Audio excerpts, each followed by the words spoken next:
Alors je me présente, Mélodie Gros, chef de projet sites et sols pollués au sein du service friches urbaines et sites pollués à l'ADEME.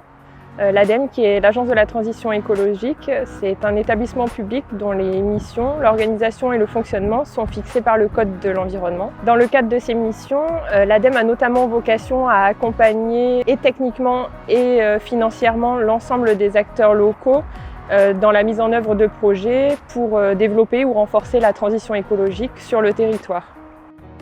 Pendant longtemps, les villes ont répondu à leurs besoins d'aménagement en consommant des espaces naturels et agricoles, en laissant de côté des sites vacants pouvant comporter des bâtiments obsolètes, dégradés, amiantés, avec des terres impactées par des décennies d'activités industrielles. Le problème, c'est que l'extension urbaine génère de nombreux impacts sociaux, socio-économiques et environnementaux qui sont trop souvent ignorés ou occultés. Face à ce constat, depuis 2007, l'ADEME accompagne tous les acteurs de l'aménagement dans l'utilisation des friches et la bonne gestion de leur pollution afin de limiter justement l'extension urbaine et la consommation des espaces naturels et agricoles. En 2020, le fonds Friches, qui a été créé dans le cadre du plan de relance, est venu renforcer les moyens financiers de l'ADEME pour les friches industrielles et minières et créer des capacités d'intervention sur d'autres types de friches sous l'autorité des préfets. Pour cela,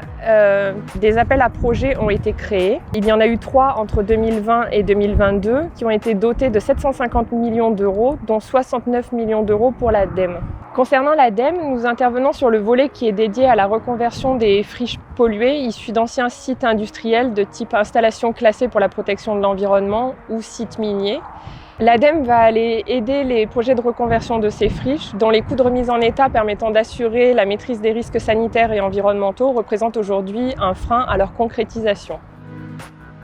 Les critères d'évaluation se basent sur la qualité du projet et sur les mesures de gestion de la pollution, ainsi que sur le caractère incitatif de l'aide pour permettre de combler le déficit opérationnel du projet. Le Parc des Aiguilles est l'un des 37 lauréats retenus dans le cadre du premier appel à projet qui a comptabilisé 186 candidatures à l'échelle nationale, dont 91 projets ayant dépassé le stade des études. Les points forts qui ont conduit l'ADEME à retenir ce projet sont multiples, à commencer par le fait qu'il est implanté sur une vaste zone largement impactée depuis une cinquantaine d'années, avec des pollutions chimiques assez localisées mais parfois très concentrées,